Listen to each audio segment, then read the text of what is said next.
Hi, my name is Anissa Arain, and my presentation is on high-profile sports academies and whether or not I think children should attend these academies. High-profile sports academies are private commercial programs that emphasize the performance ethic, and this is a set of beliefs that emphasizes that the quality of the sport experience should be measured in terms of improved skill and competitive success. It also changes the meaning of fun to improving yourself in your sport and moving up to elite status within your sport. Parents oftentimes will be the ones to send their children to these programs, and since we live in a neoliberal society today in the U.S. that values individualism and material success, parents want others to know about their children's successes at these programs so they can brag about them and look like good parents themselves. They view the huge amounts of money they put into the program, the uniforms, the training, and the equipment for their children as investments in their future. Their ultimate goal is to develop social networks through these programs that can give their children developmental, educational, and occupational payoffs. I think that the vast majority of children should not attend these programs because of the high amounts of pressure that are placed on them, the negative impacts it can have on their well-being, and the overall takeaway they get from the program itself. The pressure by the parents and the program can be a lot for one student to handle, and oftentimes I think it could be too much.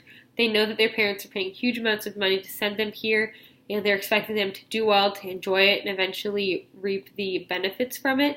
For example, to attend IMG Academy for 1 year at the high school boarding school level, it's $79,900.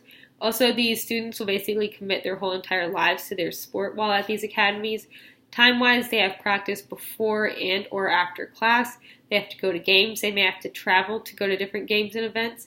The physical aspect of their commitment can be that they sacrifice their bodies to do well in their sport. Mentally, they think about their sport so much just because they have no choice that it can prevent them from thinking about themselves and their academics. And socially, they're severely limited in the events they can go to and the people who they can interact with. I think that a lot of times students can get burned out from just focusing on their sport so much and not thinking about anything else. But this can lead them to but they can still feel like they need to stay in their sport because of the high amounts of pressure and the expectations placed on them. Eventually, if they just don't enjoy their sport enough and don't find it fun anymore at all, it can lead to withdrawal from their sport, and this can negatively impact their well-being and their future. The program can have many negative impacts on the well-being of the student because it prevents them from just being a kid and exploring what there is out there and having the freedom to do so. Also, the programs, because they run on year-round expenses, will encourage parents and children to specialize early in their sport, play it year-round, and that way they'll join the program year-round and they'll be able to pay their expenses. This can sabotage the child's future because they may have been destined to specialize in something else, but they just got tricked.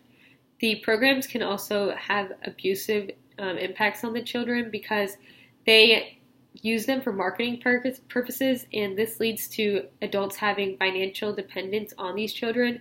So coaches can oftentimes become abusive because they rely so much on the successes of these children. The programs can also be a form of child labor in that children can be used for endorsements, television commercials, marketing, and people will pay to see them.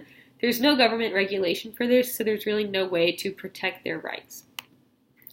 The athletes' overall takeaway from these programs can be very negative because their social experience is very sheltered and sport-specific. With their social life, they have very limited options with who they can hang out with. Probably it's will be people from their classes and in their sports team.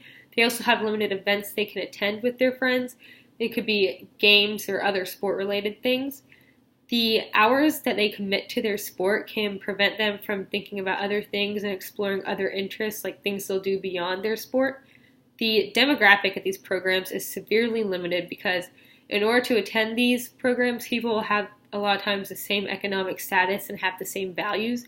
College life and beyond these programs is a lot different than these students are seeing, so it can have negative impacts for the future that way as well. In conclusion, I think that most, if not all, children should just not attend these programs because of the pressure that is placed on them, the impacts on their well-being, such as abuse and child labor. It also gives them a false understanding of the real world, so that can have negative impacts on their success at college and things like that.